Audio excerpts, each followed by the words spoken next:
Hello, good day. How are you today? I hope that all is well with you, wherever you are in the world. Now, I had a request yesterday from one of my subscribers and my spiritual sons to do a video about my testimony and my journey with cancer. I thought about doing a video like that for some time now, but I said to myself I wanted to clear all the hurdles with curses, cross the T's and dot the I's. But then when you requested that last night, I said I'm definitely going to do that video today. As I said before, I hope that you are doing awesome. I hope that you are doing well. I hope that you are having a catawampas time, and I give God the glory for you. I thank God for my family, my parents, my brothers, my sisters, my aunts, my cousins, my subscribers, my friends, even those who you probably don't like my face, or you probably don't like me at all. So God be the glory. You are not my enemy. You are not my enemy. So I want to testify about my journey with cancer. So some time ago, I had a vision. And in that vision, I saw angels. But when I saw them, one of them said to me, I'm going to show you a section of your body. So the angel took my hand and he took me to a part of my body, which a part of the female section, part of it. And when he went in there with me, he said, I saw some little tiny things. They were very healthy, but there was one who was very feeble and sick. I woke up out of the dream. So when I got that dream, you all know about dreams, or probably you don't know as much. So I'll tell you a bit about dreams, especially recurring dreams. So when you have a dream, and if you have it the second time and the third time, it doesn't matter what the pattern is in terms of how wide you have the next repeat. It's possible that you are getting a message, and it's a very important dream. So that dream becomes a recurring dream. My recurring dreams occurs like 3 times tops. When I get it the second time, I'll sometimes get up and say, I wonder what it is. But when I get it the third time, I know it is serious and I can't joke about with it. So no, I had the dream the third time. So I said to myself, well, something must be going on in my body that I don't know about. But I kept visiting my doctors. I kept doing my pap smear. I kept doing my different tests. I kept doing different things. Until one day I was in the United States. 1 year I was in the USA. I think it was 2016, the same year that I had an accident with my car. And I was in the US. But while I was there, I had a vision. In the vision, a doctor came to me and said, when you go back to Jamaica, do another pap smear. So I woke up out of the dream and I didn't pay it any mind. Like I said before, when God is telling me something, he sort of like repeats it, because sometimes I wake up and I'll just be so like really seriously forward. I'm that type of person, because sometimes I really can't tell you directly, say yes, it's God. Sometimes I can, sometimes I can't. But then I got the dream like 3 times about this doctor saying to me, while I was in the US on my summer break as a teacher with my children, I had a dream 3 times of a doctor saying to me, do some tests. And the doctor specifically say a pap smear when I come back to Jamaica. So then I came back to Jamaica in September of 2016. And when I came back to Jamaica, I went to medical associate? Well, I went to a doctor. It was a private institution, right? I went to a private institution. And I did my pap smear, right? I did my pap smear. When I did the pap smear, I remember that day I didn't know which doctor I was going to. I just made the appointment. I wanted to do it there. I chose to do it there, and I chose the day I was going to do it. When I called to make the appointment, I remember the nurse or whoever was on the line said to me that you'd have to make an appointment, and she gave me some options. But I felt like selecting the day I selected, and I got the name of this doctor. It sounded Indian. It turns out that that day when I went to the doctor, it was really an Indian doctor. So when I went there, he did a test, and he was like, he did a pap smear, and he was like, wow. So at the time, the pap smear result would not come back, but whatever was happening in my body, he suspected that something is wrong and that the pap smear would come back with what he suspected. So what he did like all the sexually transmitted disease, and they at the same what he did at the same time, that same day, they came back negative that same day. He did an express one. I mean, I paid so much money that one day I took so many hours that one day in an hospital I was like, wow, this seemed to be serious. But anyways, I didn't worry, because when I got the dream about the doctor said I must go past me, I started to pray.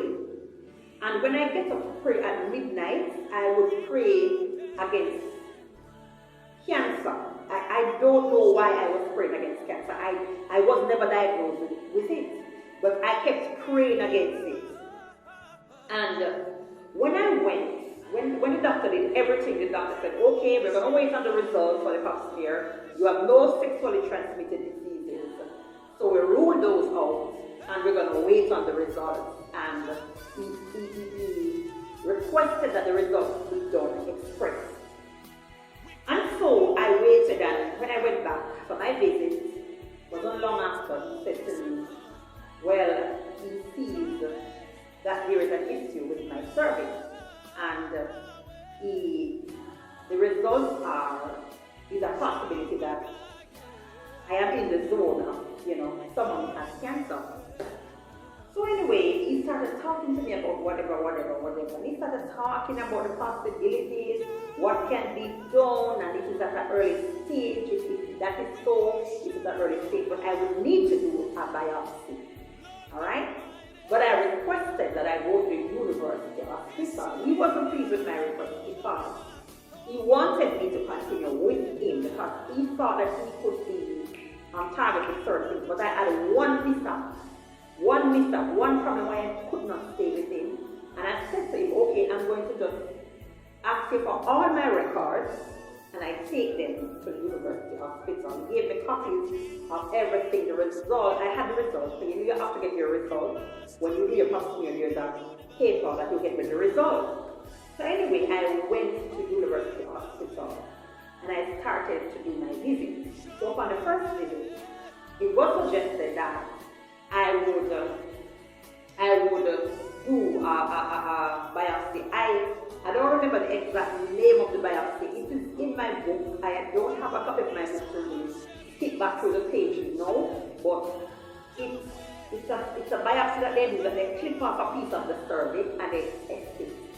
I remember that particular day when I went to UA, they had students who were coming in, and the doctor had asked my permission for students to view. They wouldn't see my face, but they would view the procedure and see what was happening in my cervix. So I turned it down. I did not. I said to her, I am not in the mood for this right now. I do not want anyone to see my cervix, and I'm sorry, you're going to have to ask another person. That day, I was really not in a good mood, and I didn't want to see neither the doctor, I didn't want to see anybody. I just wanted to go and do what they would ask me to do and just get out of there. I remember the expression of the doctor. She was not pleased, and she even turned to me and said, "You're a teacher, and as a teacher, you would not want to deny student teachers certain opportunities to be able to teach and do certain things. So why is it that you would allow the medical students to have this opportunity?" So I said to her, "It's also my body and it's also my choice. And I choose not to. And do not use my career as something to say that I must allow them because of my career as a teacher." So anyway, she wasn't really pleased. I knew it. She didn't raise her voice. She wasn't rude. Was the rude doctor. She was a very nice doctor. But I knew she wasn't pleased. Persons like me who are highly sensitive and who are very spiritual, we know when somebody's not pleased. We know when, sometimes before some people say some word, I know it's in their spirit, and then just say it out. It just confirmed to me. But anyway, they did that biopsy that day, and they clipped off a piece of the cervix to test. When I went back for my next visit, I was told that I have cancer stage 0. So I'm like, okay then. So I think that was the same day they did a procedure. It was some sort of burning, like a laser procedure. They did that same day when I went back. And they still clipped off another part of the cervix to test it, to see if there's any advancement. But at the same time, I remember when the doctor gave me the results that day, the doctor said to me, "Miss Golden, I'm afraid that you don't have long. You have about 6 months to live, a year tops, because what is in your body, it is cancer. You don't joke with cancer." And I remember the day when the doctor said, "You have cancer." I bust out a laugh. My God, I laughed at the doctor. I said, "Hey, doc, what did you say I have?" The doctor said I had cancer. So the other doctors now, they came around and they were looking at me, and one of the doctors was saying, "Do you want to talk to a psychologist or I said, "I'm not that person." He said, "So who here that they have cancer?" I laughed. So I said to him, "What must I do? Should I cry? Should I roll and say, God?" I said, "Oh, me have cancer." No. I said, "Doctor, I know you said I have cancer, but I really have to laugh because I know that cancer has no power over me. I don't care what killed my grandfather. I don't care what my mother went through. I was never going to go through that saga with cancer." And the doctors stood and they looked at me and they were in amazement. And I think some of them won't drop the D, because they were saying, "Oh, you know they have cancer and don't start balling and rolling." And I was like, "Okay, doctor, just tell me what's the next step forward." The doctor said to me, "Well, you have the options of doing laser treatment, or you can do an hysterectomy to remove your womb." I remember one of the doctors said to me, "You want more children?" You know, "No, I don't think I want anymore." You know, "Doctor, but you can do the hysterectomy and you can take out all of that area, and there is no possibility of the cancer, that the cancer will spread." Anyways, I went home, and honestly, I must be honest, when I went home, I was not smiling. I felt so sad. It was a very sad period. For one, my Sagicor health insurance it's like max. So whatever I had to pay for, it had to come out of other means. And so it was a struggle to even find the payments and the money and all of these things. And I didn't say to my kids, I didn't tell my kids that I was diagnosed with cancer. So when I go for the next appointment and they did the next step, the results stated that the cancer gone to stage 1. So I'm like, Lord have mercy. When the doctor said, "Doc, this seems like this cancer thing is climbing very fast." The doctor looked at me and the doctor said to me, "Don't worry, don't be sad," and he was encouraging me. Anyway, at that point, he decided with the other doctors that I have to do an hysterectomy. So they set an appointment for me to do it in the month of January. But before they set the appointment, I was in church one day. And I was just there and I was just worshiping God. And I was a part of the team that was praying for those at the altar. By this, nobody in my church knew that I was going to the doctor. Even sometimes, some Sundays, I could not leave the house of the Lord because I was doing this test or that test. And I remember one day while I was there and I was encouraging the women and I was talking to them and I was praying for them. One of the women said to me, nothing wrong with you. What are you doing here? You talk so strong and the power of God is on your life.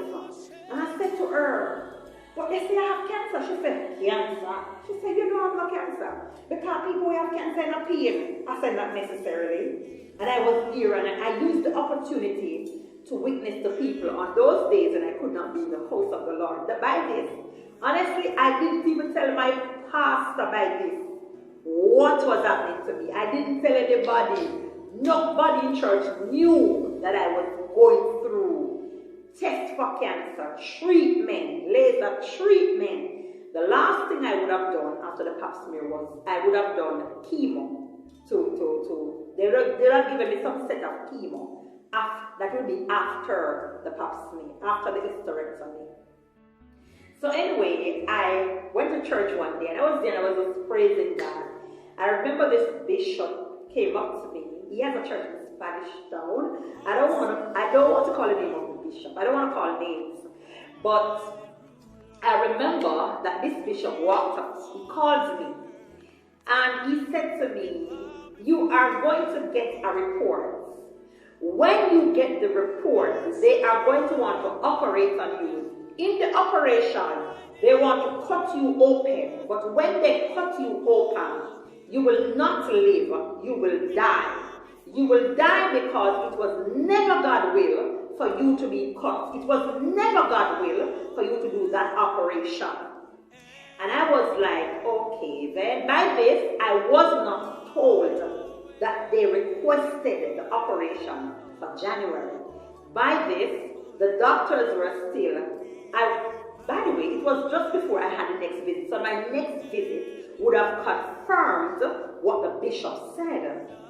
And so that day, I never forgot, or forget, I never forget.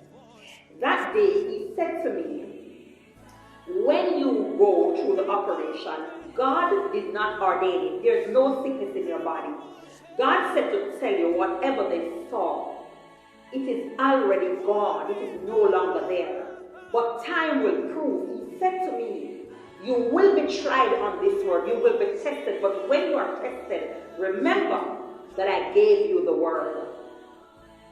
And I remember he prayed for me that day and he anointed me. And I said, okay. I know the bishop's word was not wrong. Because nobody in my church knew that I was doing this. God didn't show pastor. God didn't show pastor wife. God didn't show the missionary. God didn't show the deacon and the deaconess. God didn't show a sister or the intercessor. He didn't show anyone what was happening to me. It was just between me and God. At some point I told my mother. At some point I told my father. I don't remember who else I told after that, but much more, a lot of persons did not really know. I think my workplace knew the following year when I decided that I was going to do the operation in March. And I'm going to explain to you what led up to me not doing the operation in January. So after I got the prophecy, the following week, the doctor said, okay, we have decided that you need to do an hysterectomy. Means that your womb is going to be removed. And so based on my insurance from Sagicor, I had to write into Sagicor, along with the doctor, sign up some documents in order to get that money to do the operation. So the process started. By this, I started to say to myself, what am I going to do? From I came back from the US, right there in September, I've been doing a lot of fasting, a lot of prayers, and I've even reached a point where I've changed my diet a lot. I changed my diet a lot. I even started to ensure that vitamin D was a basic part of my diet. I had to ensure that was happening. And even though I don't miss my vitamin D, while I'm home, I get up early in the morning before the sun is very hot and I do half hour just in my panty and my bra, in the sun. That's my vitamin D. Or I may just make use of the supplements. But anyway, I kind of changed my diet and I kept praying, and I was really losing a lot of weight because of the numerous fasting that I was doing. The weight was not more so the diet, but more so the numerous fasting that I was doing. And in my times of fasting, I get up to pray at midnight. And so when I heard that from the doctor, I said, oh my God, but the doctors want to do a hysterectomy, so how am I going to do a hysterectomy? And the bishop tell me that God say I must go. So when January come now, my God, I decided not to go for the operation. So when I decided not to go for the operation, I was given an appointment. I called back for an appointment to go back because I had to be going in anyways. When I go back, I remember there were all male doctors, but the one female doctor, that same doctor who wasn't pleased about me allowing the students to view my cervix at the time, that same doctor said how upset she was. She was so upset. As a matter of fact, before I went back for the appointment, she called me and she said, we set up everything for you to do the cancer operation and to remove your womb, and you did not come. And the other doctors came on the phone and they were so upset. They were saying you're playing risk with your life and you can die early and all of these things. Anyway, when they talk, I laughed. To be honest, I would not say I was in denial. I would not say I was in denial. I would not say I was taking it light. I would just say to myself that the God who created my body, the God who blew breath in me and I became a living soul, that same God knew better than the doctor. That was just my belief. And I told myself that the same God who healed many blinds, the same God who said to sickness, dry up, the same God who said to the blind man, open your eyes, the same God who said to the man at the pool, he said, I am here now. So no longer do you have to worry about those who cannot put you in the pool, because I am here. He spoke the word and he said, take up your bed and walk. And a man who sat there for 38 years and couldn't walk, he got up and walked. I don't want to get excited yet, because the excited part is not yet. I'm still testifying. And so I did not go, and I made an appointment right on the phone to go back. And I went back. And when I went back, they scheduled another operation for February 2017. By this year, 2017. So I'm drawing closer to death now, because the 6 months or a year, the cancer is spreading, I'm about to die. Anyway, when February come, I wrestled. I remember this lovely lady at my workplace. She's no longer there, she's retired. I spoke with her, and I had some small conversations with other folks there. And I have a prayer group there, and we are close, we are practically sisters.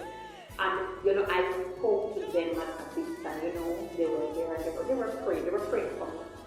And I remember while I was wrestling, and I was saying, I'm going to get someone to keep the children. I'm going to go and do this operation, because my time to die is drawing closer for me to die. Oh my God.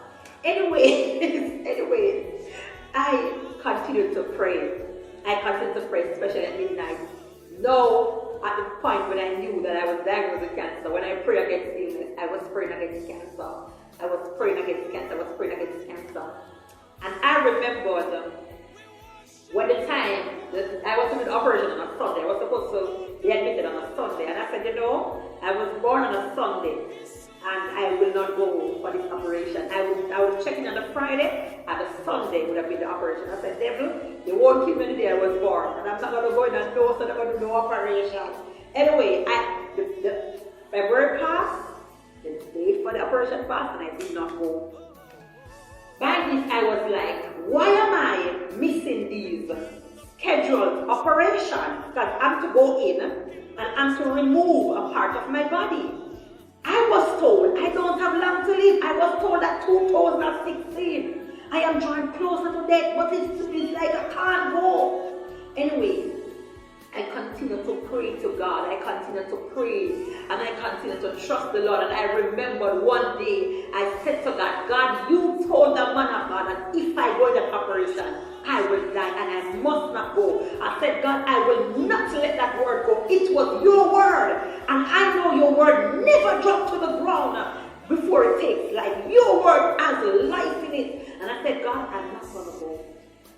Pops again, the doctor decided when I go back for the next visit to set an operation for March. This is the third one. Hey. By this, honestly, I was in a moment, an emotional state. I was fasting, I was praying, but I was in an emotional drag. I was an emotional wreck because I was crying. I was saying, then I'm going to do the operation in March. My kids are going to be tight in my space, my son and my daughter, and Lord, my children need me. And I was just an emotional wreck. And I was just, in my private times, I cried. I remember one day when I couldn't cry about what was going on anymore, because during the period of doing these tests, money was an issue. The cost for these tests and the fact that my surgical insurance was maxed by this, it was a real challenge. And let me tell you something, my viewers. When you get a word from a man of God, if you choose not to act on that word, it is going to be your detriment. Don't blame the one who gave you the word if the word don't come to pass, because sometimes when the word comes, it calls for your faith. If I didn't have the faith and if I didn't hold on to God's word, I would have done the operation and I would have been dead from 2017 January. Amen? And so I continued going to doctor, doing this. By this, I have done a couple of procedures already, and I was on the waiting list for tests. And I made an appointment for March, and I remember I went on my knees one day, and I said, God, I am going to do the operation in March. You said, all right, if you are the one who give the man the word for real, prove it to me that you gave him the word, because I just keep seeing operation, and I'm going to go and do the operations. Anyway, by this, I made arrangement with my friend, one of my friends to keep my daughter, and another one of my friends to keep my son, because both of them would not be at the same place. I wanted them close to her. I didn't want them far away, and so I made those arrangements for them. And I remember I said, okay then, I'm going to go. But by this, the day when the arrangement was being made, the head doctor walked in the room I was at. And when he walked in there, he says to me, he looked at my file. The other doctor was there talking to me. He looked at my file and I said, but Miss Golden, I realized you missed 2 operations. You didn't come for any of them. He said to me, why is that? I said, well, doctor, I didn't feel like coming for those operations. I didn't feel like I wanted to do any operations. And he said to me, and he looked at my doctor and he said to the doctor, but why did you order an operation for her? And she never did an MRI. By this, the head doctor said, before she do the next operation, you must get by the result of her MRI. Based on the results of the MRI, you can decide if she deserves a hysterectomy. I don't know if you're following the testimony and if you understand what is happening, but this MRI should have been done prior to me being scheduled for operation. Because the MRI tells you detail of how far the cancer is, whether or not there is enough evidence of cancer to do an operation like that, or just the fact that I would probably need just regular laser treatment. Do you understand where I'm coming from?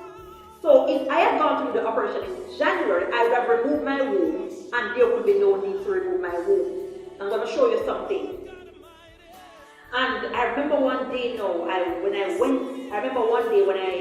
when the doctor scheduled us and I went on a Sunday to do the MRI. I did the MRI on a Sunday, that day I was witnessing to a lady. I prayed for her, and I prayed and I bind up cancer from her life. I prayed for her and I prayed for healing. And the lady said when I prayed for her, she feel a fire. The lady said she feel a fire came over her. She has been in her church. They have prayed for her and she never feel this fire. She said the fire feel like it's burning the area that the cancer was. And I don't know what become of her because I just prayed for her and left her that day. It was on Sunday. I never forget.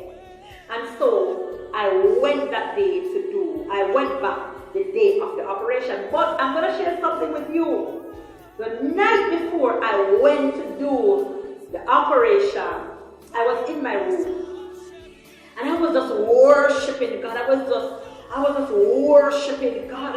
And I was just worshiping God. And I was saying, Father, you are worthy. You're worthy to be praised. I bless your name. I said, mighty God, you created my body. So if you created my body, you have the capacity to heal my body. And then if it is your will for me to do the operation, I give you praise. I worship you. And I started to sing in my room and I started to worship God. It was midnight by then. And I remembered, I saw when I opened my eyes, my eyes were filled with tears running down my cheeks. And when I opened my eyes that day, I saw my room filled with smoke. And I was like, Tana, why is my room filled with smoke? And I said to myself, I wonder if this is the presence of God. So I got up and I opened my window, but there was no smoke outside. So I said to myself, my window was closed. How smoke reached in my room? I went around the other room and there was no smoke. And I smelled the smell of like cake was baking. And I was saying, my God, what a beautiful cake. Who is baking cake so late in the night? And I remember I looked around and I said, my God, I realized the presence of God. And I went back on my knee and I started to glorify God. I started to say, Lord, I thank you. Lord, I worship you. Lord, I bless you. I give you praise. I thank you for your presence. Because in your presence, there's fullness of joy at your right hand, mighty God. There are pleasures forevermore. And I was just still worshiping God. And in the midst of worshiping, when I stopped and I just felt the tears flowing and I just felt my body enlightened like fire. My bones, every part of my being was like fire. And it's a fire I could not contain. I could not shout. I was just there basking in the presence of the fire. It's like fire sat upon me. And I heard the voice of the Lord in my ears, like someone speaking in my ears. And I hear the Lord said, He said, you will not do an operation. I allow you to go through all you went through so that my glory be revealed to you. He said to me, he said, when you get over this, you will testify. You will tell people that they need to trust God more. That I am the God who heals cancer. I am the God who heals every disease. I am the God who called the dead from death to life. And the Lord ministered to me and he said to me, it was there but it's no longer there. Cancer is not in your body. When you go for the results, you will hear the results. But I allow it because somehow you had forgotten that there were people in the hospitals that you needed to pray for. There were people that you needed to witness to. The Lord said, I needed to remind you. And so I allow these things to come your way. But I am still God and it's not your time yet. And I fell to the floor in my room and I was just worshiping. I don't know when I fell asleep on the floor. By this, my kids weren't home. And so my alarm woke me up. When I woke up, but before I woke up, I visioned, saw an angel wrap. He took a white cloth and he wrapped it around me. When he wrapped it around me from my waist down, he took another piece and he wrapped it, and I was wrapped. But when he wrapped me with it, it began to blaze like fire. And I jumped up out of the vision. When I jumped up out of it, I heard my alarm. But I ran to the bathroom the morning. That morning I was to do the operation. When I ran to my bathroom, I began to urinate, and when I looked, I felt like steam. I felt like a heat coming out of the toilet bowl. So when I looked down, my urine was like boiling water. My urine was like boiling water, boiling like steam. And I was like, what is this? But inside here, all of my womb go down was like, it felt like it was, I've been through an operation, because I remember when I had my daughter and I do the cesarean section with my daughter, I remember that feeling, and so I got the same feeling, and it felt like, it felt sore, like it was sore. And I said, my God, this could be I think this is my deliverance. And I took my little luggage that I always travel with. It's normally my carry-on when I go on the plane. So I took my little luggage and I went to the University Hospital of the West Indies. When I went there, I was there all day. I was there to the point where Ukoy came after me, got through and left. So I was like, no, something is wrong. I am told to come and to go. I am to go on the ward today. And by this though, I told my pastor and his wife, by this the church. I don't remember the church knew, but my pastor knew by this, right? So he was also praying, but he was also, I think I told him, I don't remember if I told him in the month of March, or I told him in the month of February.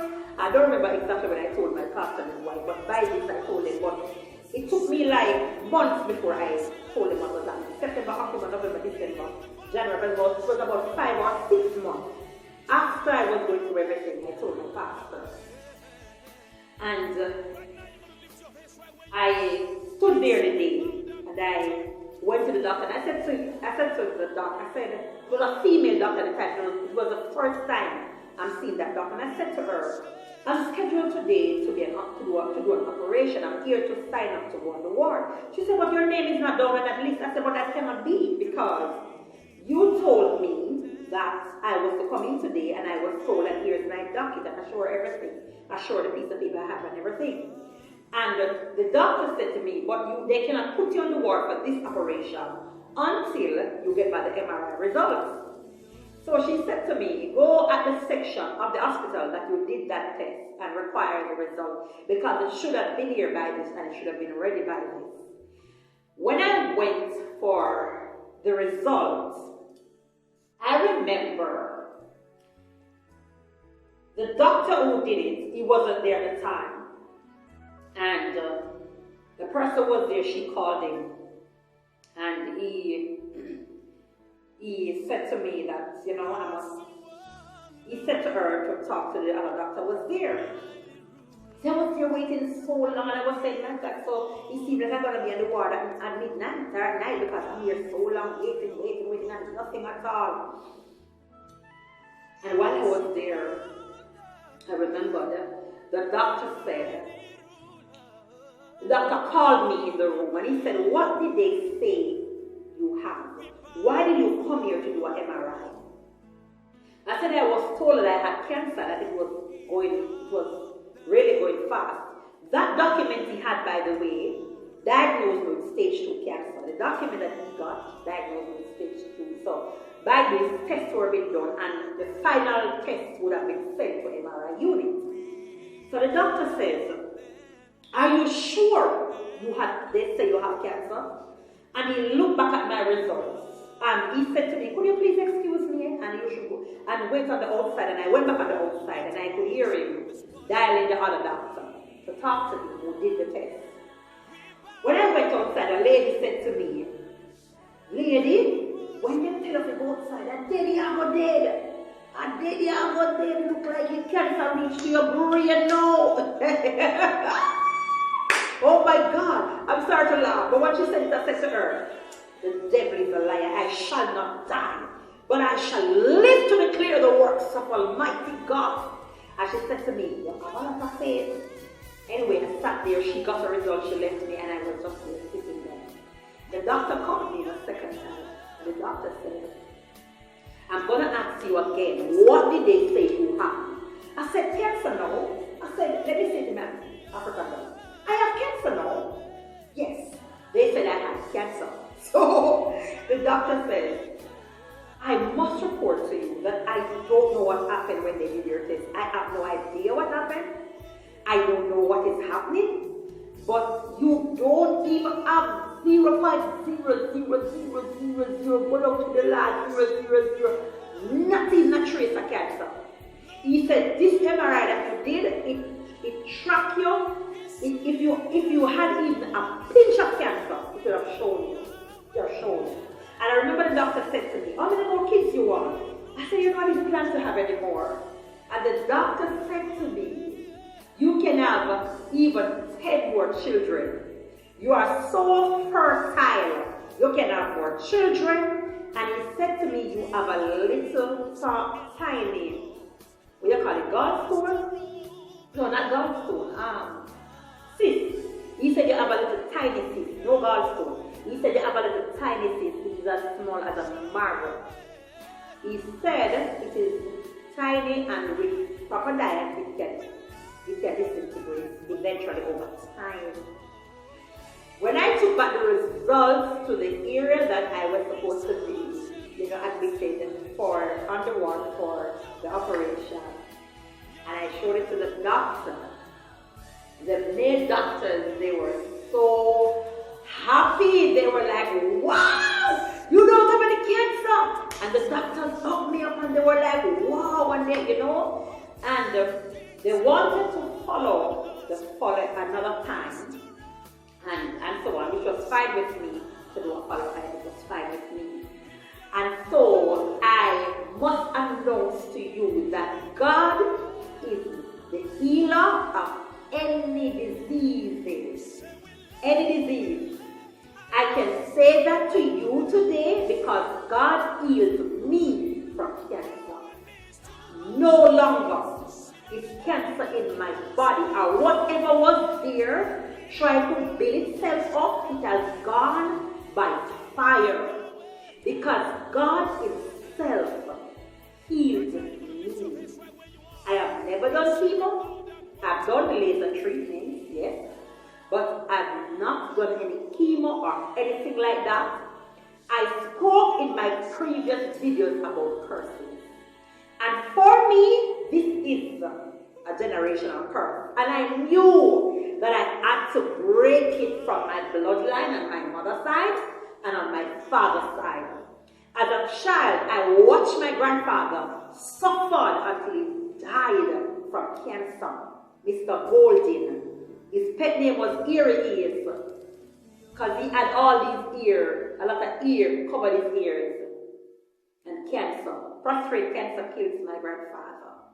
And when I was at Shortwood Teachers College, cancer was affecting my mommy. My mommy went through a lot of chemo. My mommy had beautiful hair. So God be the glory, she's still alive. Even most recently, she did her test and she has no cancer in her body. It has not returned. She has been free from it for a very long time. And I remember I bawled to God, I prayed to God, and I prayed and I prayed. I said, God, take out the cancer in my mother's body. And although she did the chemo treatment, God healed her body. She was healed. She did some test a couple of days ago. She is still healed. There is no cancer in her body. There's a lot of people out there with stories about cancer. There's a lot of people who have been healed from cancer. There's a lot of people that have never had to do chemo, while there are others who had to go through, because sometimes what God does, He allows the doctor to bring you through. So bring you through, and that is your healing process. God gave me a divine healing. It was divine. And I remember that God reminded me, He said, I allow you to go through this so that my glory in your life be revealed. Honestly, my viewers, I must glorify God. And I thank the God of heaven. I thank the Creator of heaven and earth. I thank the one who gives life and take it away. for healing my life from cancer. I am cancer-free today. Up till now, even recent tests show that I am cancer-free. I am giving God thanks. I have given Him praises. I have given Him awesome thanks. God is just aspiring. He is just aspiring. When you find yourself in a situation with any illness, not just hold it up and hug it up and rub it up and say, "Me have cancer, me have sugar," then it becomes yours. When you say, "I have it," it becomes yours. When you hold it and hold on it and love it up, it becomes you. You should not declare what you don't want to become. Only declare what you want to become. You want to be healed, you want to be restored, you want to be delivered, then declare what you want to be. Right? The writer says, "My hope is built on nothing less than Jesus Christ's blood and His righteousness. I dare not trust the sweetest friend, but fully lean on the name of the Lord." So lean on the Lord. Lean on the one who created you. Lean on the one who has the ability to heal you. Who understands the creation except the Creator? Not even the doctors can fully analyze life. Medicine, not even the doctors can analyze it better than the one who created the body. As I'm saying, trust your doctor, yes, but first, trust God. Trust God first.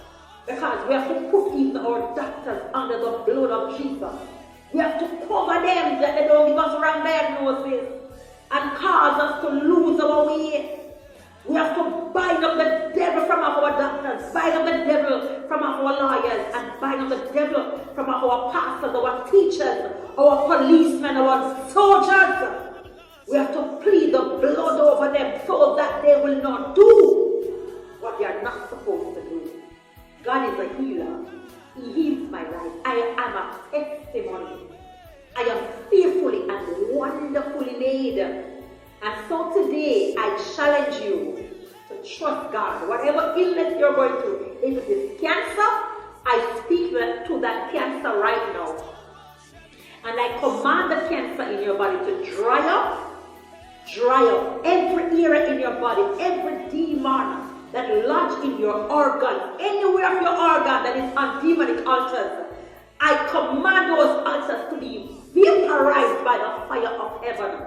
And any dark place of sickness, infirmities in your body, I command those dark areas to be lit with the presence of Almighty God. And I command every evil, every cancer, every disease that lodge in your body to come out by fire be vaporized, be ostracized, be nullified in the mighty name of Jesus Christ of Nazareth. I declare and decree that you're no longer bound, but you're healed. You're no longer set back, but you're loose in your divine purpose. You're loose in your divine destiny. You're loose to achieve that which God has called you to achieve. God bless you. God keep you. And keep smiling. You're healed.